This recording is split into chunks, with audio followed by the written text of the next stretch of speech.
Now the author rahimahullah is going to go on to talk about the things in which are the things in which give a person a valid excuse to miss the or not attend the Jumu'ah prayer. So he says, وَأَمَّا الْأَعْذَارُ الْمُبِيحُ لِلتَّخَلُّفِ, as for the valid excuses that make it permissible for a person not to attend the Jumu'ah, فَمِنْ ذَلِكَ, and from these things is al-Matr al-Shadid. Al-Matr al-Shadid means heavy rain.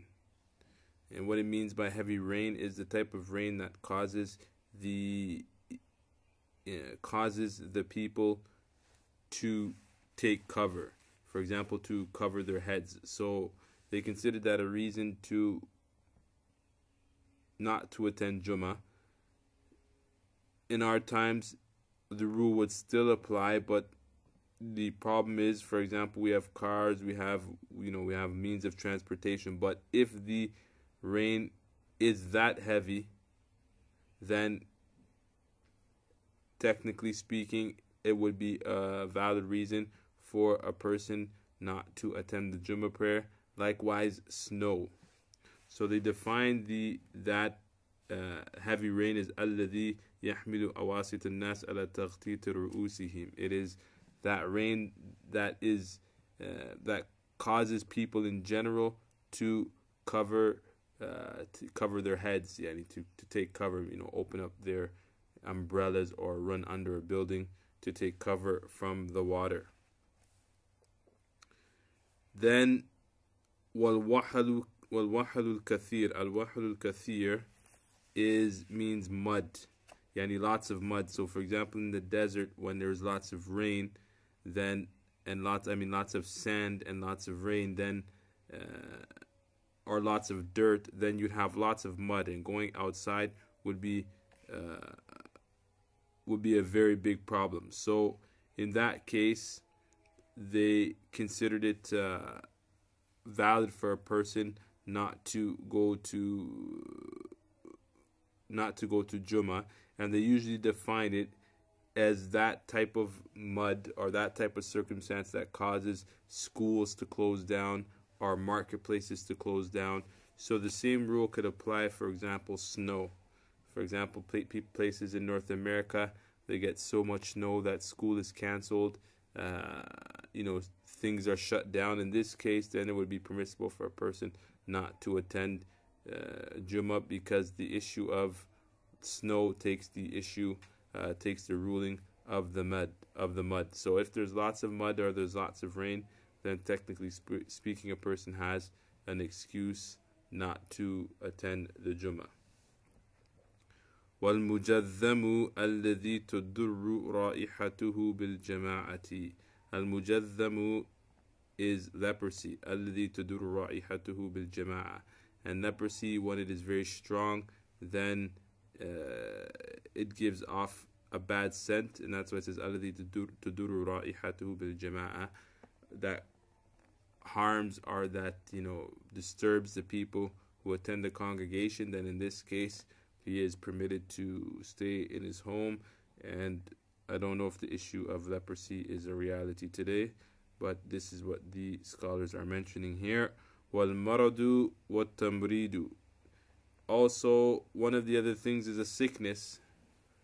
If a person is sick, and what do they mean by sick? A type of sickness that makes it difficult for a person to attend Jumu'ah. So for example, a person's in bed with a heavy flu or a heavy fever, and in this case going to Jumu'ah will be very difficult. Then in that case, a person is exempted from having to attend Jumu'ah, but not the common cold or anything common like that. That would not be a valid excuse for a person not to attend the Jumu'ah prayer.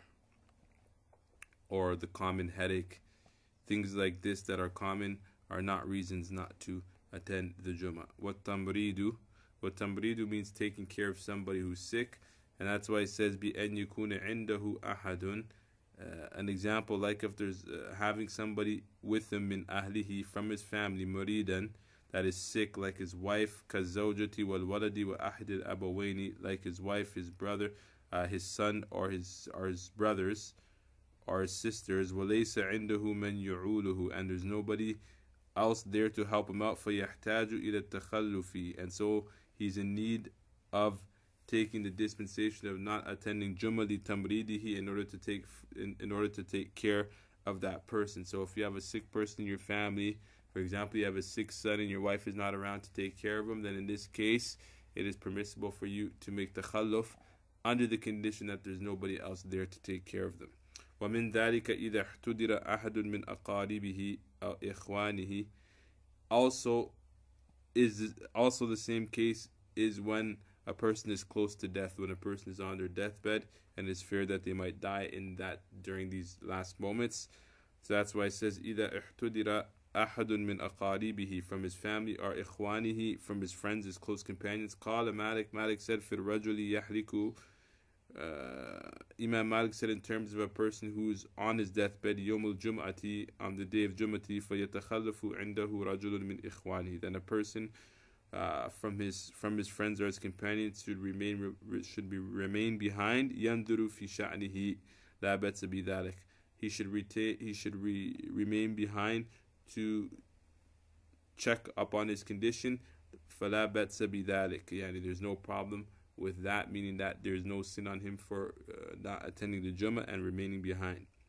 Then he mentions from the other things in which it is permissible for a person not to attend Jumu'ah, he says وَمِنْهَا لَوْ خَافَ عَلَى نَفْسِهِ مِنْ دَرْبِ ظَالِمٍ أَوْ حَبْسِهِ, if a person was scared that he might get struck by a zalim, for example, somebody's out, a wrongdoer, somebody's corrupt is out to hurt him, or is after him, or is looking for him to harm him, then that's a valid reason for him to stay in his home. Aw habsihi, or remaining behind, or feared that he might be tied up and thrown in prison, for example, or locked up. Wa akhfi malihi, or fear that his money might be stolen, for example, which is a reality in South Africa.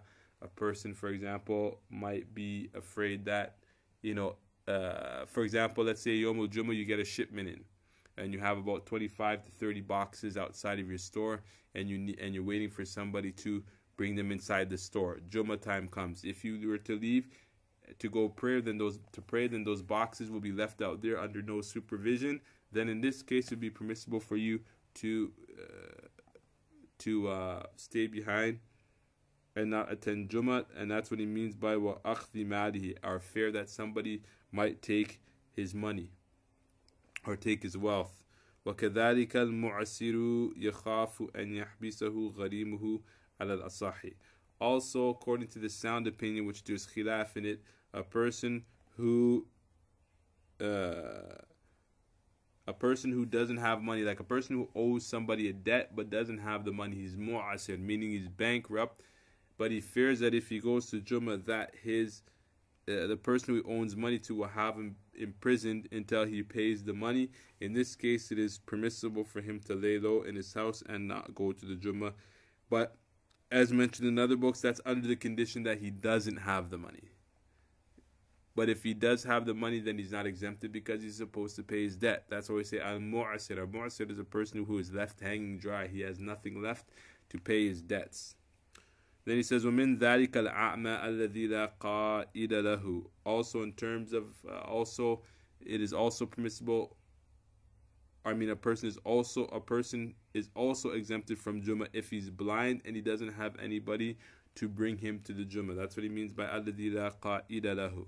That's a condition, meaning that if a person did have somebody who could bring him, meaning a person that can steer him towards the masjid to Jumu'ah, then Jumu'ah is still obligatory, and that's why it says وَأَمَّا لَوْ كَانَ لَهُ قَائِدٌ, if there was a person to guide him, أَوْ كَانَ مِمَّا يَهْتَدِي لِلْجَامِعِ بِلَا قَائِدٍ, or he's one of those people who knows how to get there, even though he's blind, he knows how to get there safely. فَلَا يَجُوزُ لَهُ التَّخَلُّفُ عَنْهُ, then it is not permissible for him to not attend Jumu'ah. And that is what the author here mentions, and that is the end of the section concerning those who are permitted not to attend Jumu'ah for specific circumstances.